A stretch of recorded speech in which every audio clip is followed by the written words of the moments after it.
Dr. George. This is Citizens Going Wild, and I talk about a kind of a tough subject, um, critical race theory, which is enough to start a riot in some places. And I'm going to first tell you what people who believe in critical race theory and who believe the critical race theory is all about. So don't get angry at me. I'm just telling you what those people think. Okay, there's no point in shooting the piano player. He has the songs he has. So first, what is the argument that says we need to teach critical race theory? We need to act in a way that backs up, that supports critical race theory.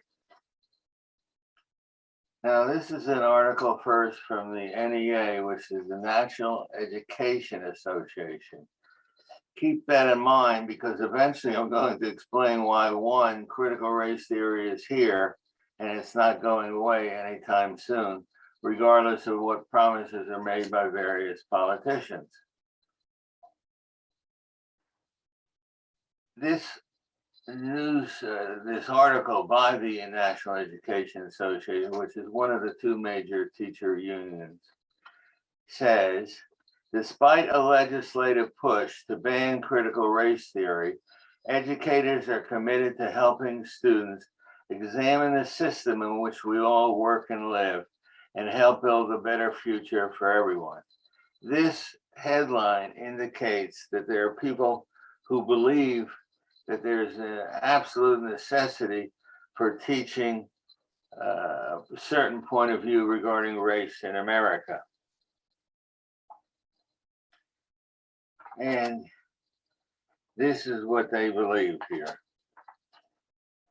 The reason, by the way, this came up is because recently in Virginia, a guy who had been governor before, Governor McAuliffe, was running against the guy Younger, who had never run for office before, and Younger, the guy who was against critical race theory, won. This startled everyone in sight. And it made it clear that criticizing critical race theory is a good political tactic. It will help you win the election, whatever election you're in. Now, his opponent said that there is no critical race theory being taught in Virginia, and that certainly he is against it as well.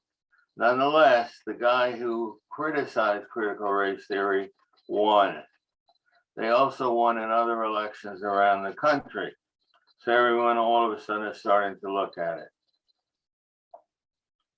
Lawmakers throughout the United States are pushing legislation to prevent educators from teaching about systemic racism and sexism in public schools and state-funded programs. Let me read that again. Again, you don't have to agree with it. I'm just trying to tell you what people are saying and doing. In 15 states across the country, lawmakers are pushing legislation to prevent educators from teaching about systemic racism and sexism in public schools and state-funded programs. So the people who are supportive of critical race theory are saying that there is an important need to teach about racism and sexism in American society. Why is there a critical need? There's a critical need because there is a great deal of racism and sexism in American society. And it should be the job of the schools to erase the remaining racism and sexism. Now, for a long time in the United States, people thought that if you are against racism, then you will take the side of the anti-racist and you will pass laws that prevent, for example, segregation from occurring. You will pass laws preventing colleges and universities from keeping Black students out. You will hire people according to objective measures. So we have been taking measure after measure, effort after effort to eliminate what most people think of as racism and sexism, although today we're just talking about racism. However, there are people who say that our efforts, while laudatory and appreciated, did not go far enough. So what happened was we went from a situation where people said racism is something that you can see, that you can be objective about, that it's just common sense. If you discriminate against that person because they're Black, that's discrimination. That's anti-Blackness. That's bigotry. That's hatred. Now, we basically outlawed straight up racism. So then the people who thought there was still racism out there said, well, there's racism, it's institutional racism. And people said, say what? And they said, look, it's built into the system somehow. And so people say, well, tell us where it's built into the system, and we will erase it. And they changed and passed they changed things and passed a few more laws. And they even went around to saying, look, maybe you're right, maybe we have to go further. Why don't we have affirmative action to favor people of color and to favor women as well? And this was done. It is now widespread. There is not a college or university that doesn't have this. There's not a major corporation in America that does not have an affirmative action program that favors Blacks and, of course, women as well. They don't have to be as qualified. They don't have to have a record of accomplishment that white men need to have. Then the people who said there's still racism out there said, well, we have it's a little hard to see because it's microaggressions. That is, the effort to discriminate against people because they're Black or a woman. It's kind of small, but it has a cumulative effect. And if you look hard enough, you will find it. Okay. An effort was made to eliminate microaggressions. God knows where that effort is now. So we went along with that. Then it was discovered that the people who thought there was still racism out there were still full of plenty of vinegar. And along came this thing called the 1619 Project. The New York Times supported something called the 1619 Project, which became its own source of controversy.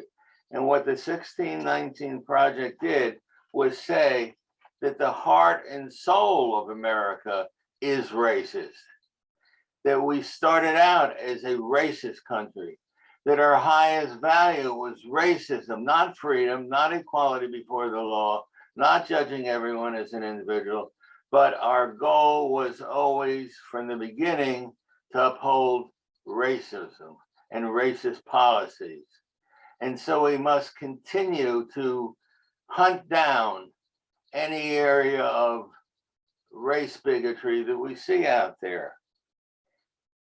This is 1619 Project was soon taken up by various K through 12 schools throughout the nation. It also aroused a lot of fury and anger. And to the surprise of the people behind the 1619 Project, a lot of the people who complained were liberals, but they were still adhering to the usual ideals of scholarship. They said that the person who wrote this particular long essay was not a good scholar. She was not accurate, and that this country's main value from the beginning was not to uphold racism, but rather freedom. So the 1619 project was attacked from all sides. It was withdrawn from some schools, and it was upheld in other schools. There were people who continued to say, and continue now to say, that we're still basically a racist country. And our refusal to admit this is part of the proof that we are a racist country. These are people who don't like capitalism, racism. They feel that we've stolen land from the indigenous people. They give no credit to what we've done to make things good from the past, like give special aid to the Indian tribes, like have affirmative action in every way, shape, or form in this country. They say we are still very, very much a racist country. And they spend their time looking for places in our society where racism, particularly white supremacy, anti-Blackness, and racialized inequality in general is embedded. It's in there. It's embedded in the law. It's embedded in legal practices. It's embedded within policies where in institutions of all kinds. It's just part and parcel of what we have. And that therefore we need special courses. We need mandatory courses in college. We need to teach about this in K through 12. And there is just no end to the number of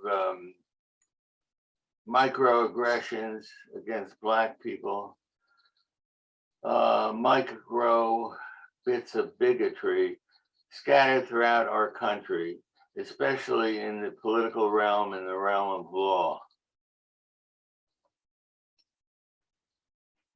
CRT, as it is frequently called, is a theory that was first presented by legal scholars to expose the way racism was baked into the structures and the systems of American life. Those are not my words, those are the words of someone who is a supporter of the idea of looking at a society through a CRT lens.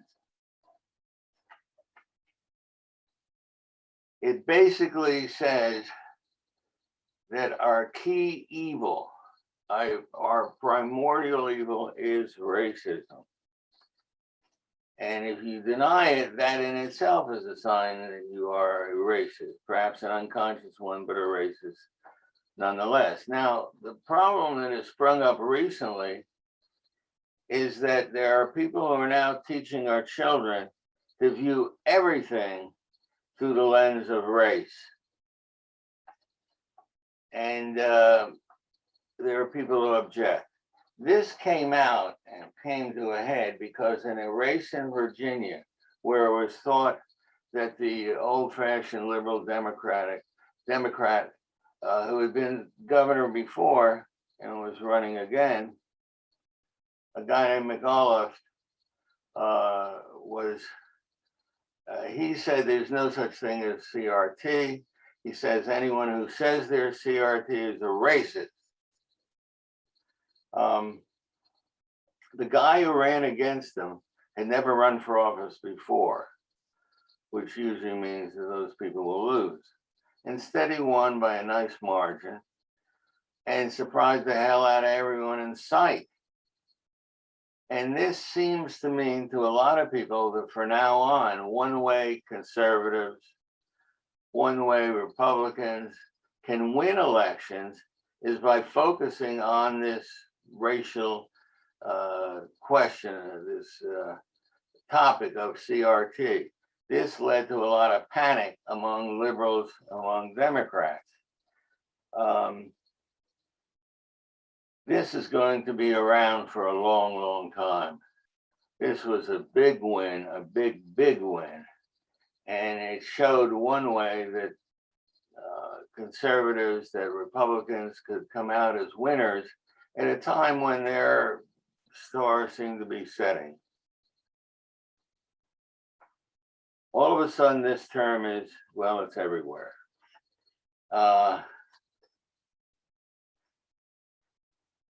When Trump was president, he tried to fight back against what he said was substantial CRT, critical race theory. And he found out that the federal agencies were pushing CRT, that's what he felt. And they sent a warning to the federal agency that they will stop right now teaching critical race theory. He said it was divisive, and he followed it up with an executive order stopping any training that suggested that the United States is fundamentally racist. CRT doesn't say you're racist or you're racist. It says the country is racist, that we are primordially sinful and our sin is racism. It's been that way, it continues that way, and so far nothing we have done has erased that idea.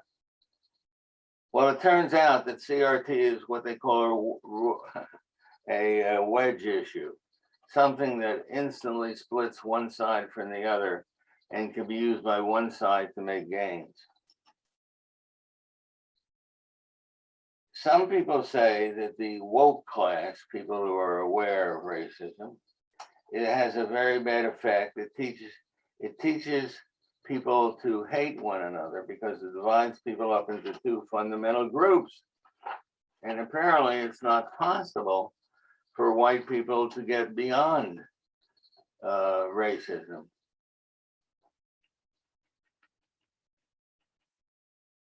Now, in the past, a lot of people said, well, a lot of people say it now, that what we have are particular bigots. They admit there are people in the country that are racist, that are bigots.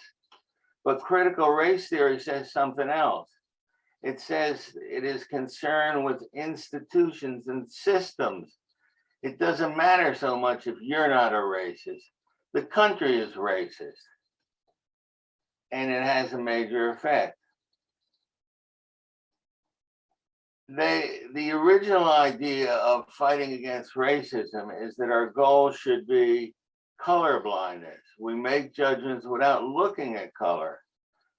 But the CRT people want us to go beyond that. They wanted us to confess that we live in a racist society, that it permeates everything we do, and that there's a racist hierarchy in the country. There's a racist hierarchy in the country. And so blacks are forever and ever kept down. There may be exceptions, of course, but basically we live in a racist society which continuously elevates white people and continuously puts down and keeps down black people. One of the main people pushing this idea is someone called Professor Crenshaw. She's written some of the fundamental materials on this. And she says, this is her description of CRT. It is a way of seeing, attending to, and accounting for tracing and analyzing the way race is produced, the ways that racial inequality is facilitated, and our history has created these inequalities that now can be almost effortlessly reproduced unless we attend to the existence of these inequalities and racism and prejudice. And who can do that? Well, those people that are woke, which means they are awakened to the danger of racism.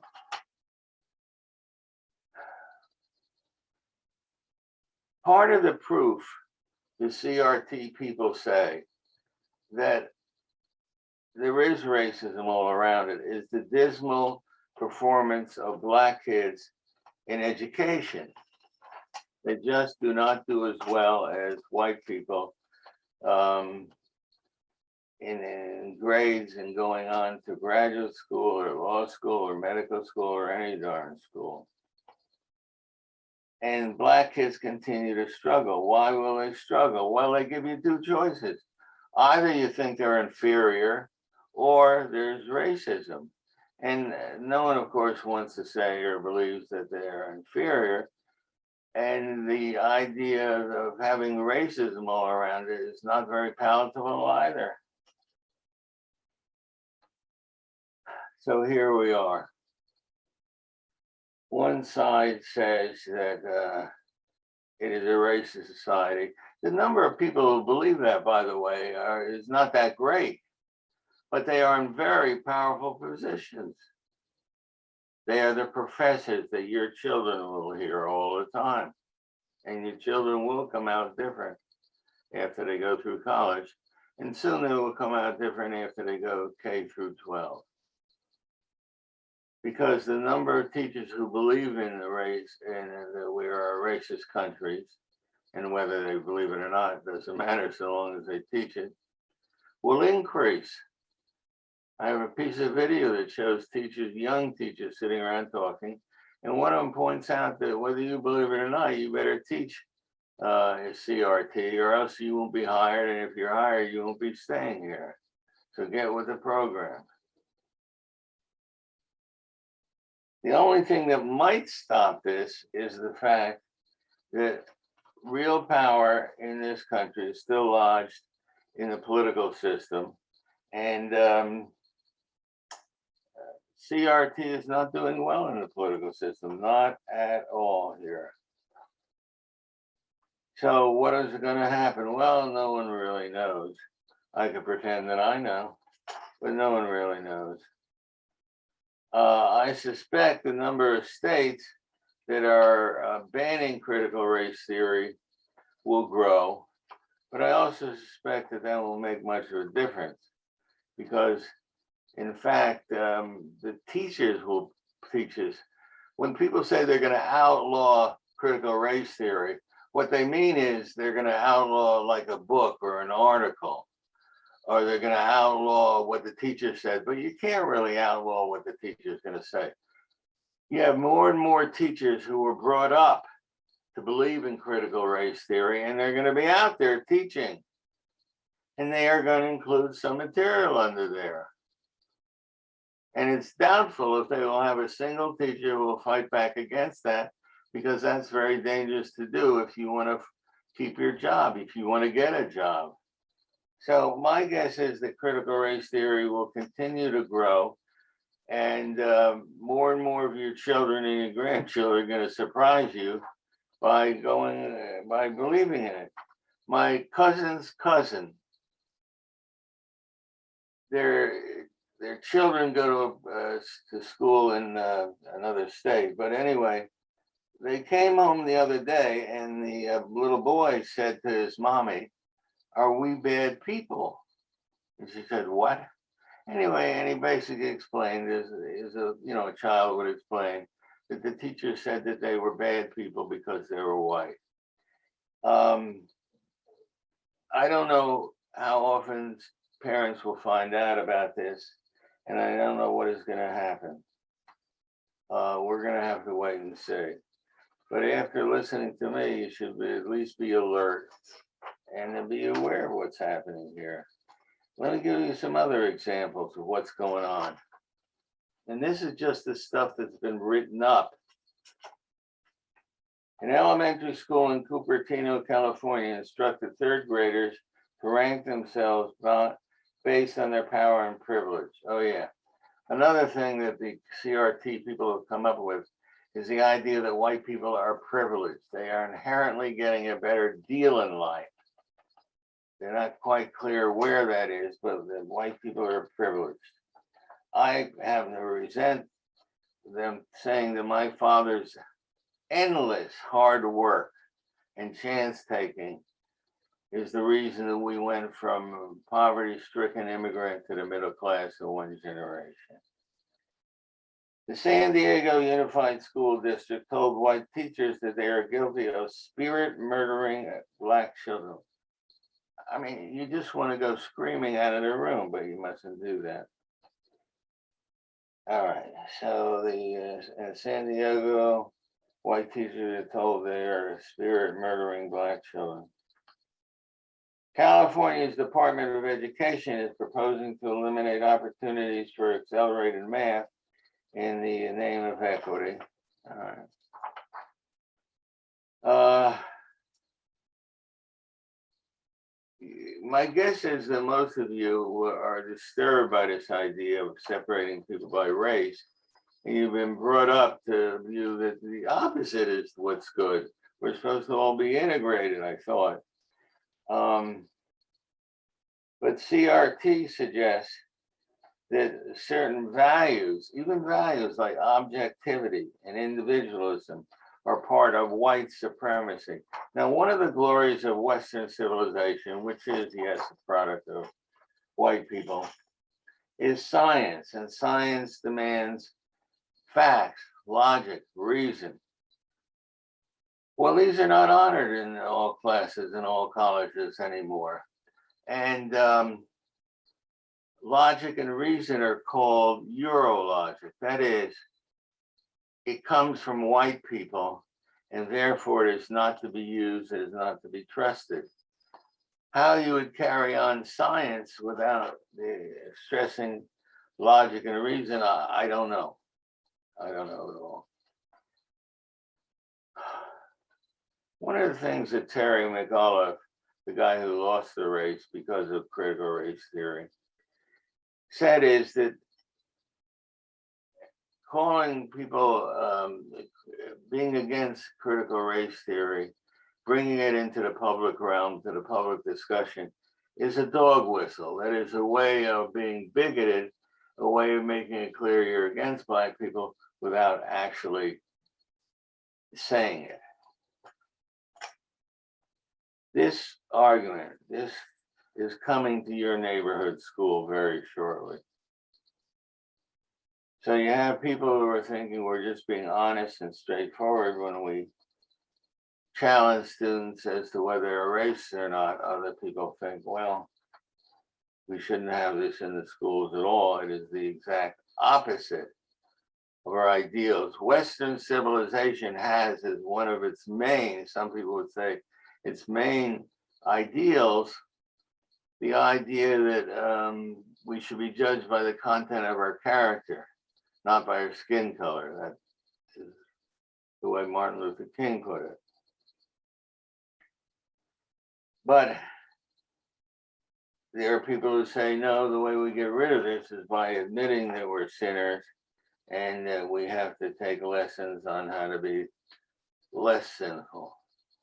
That we're all, white people are all racist.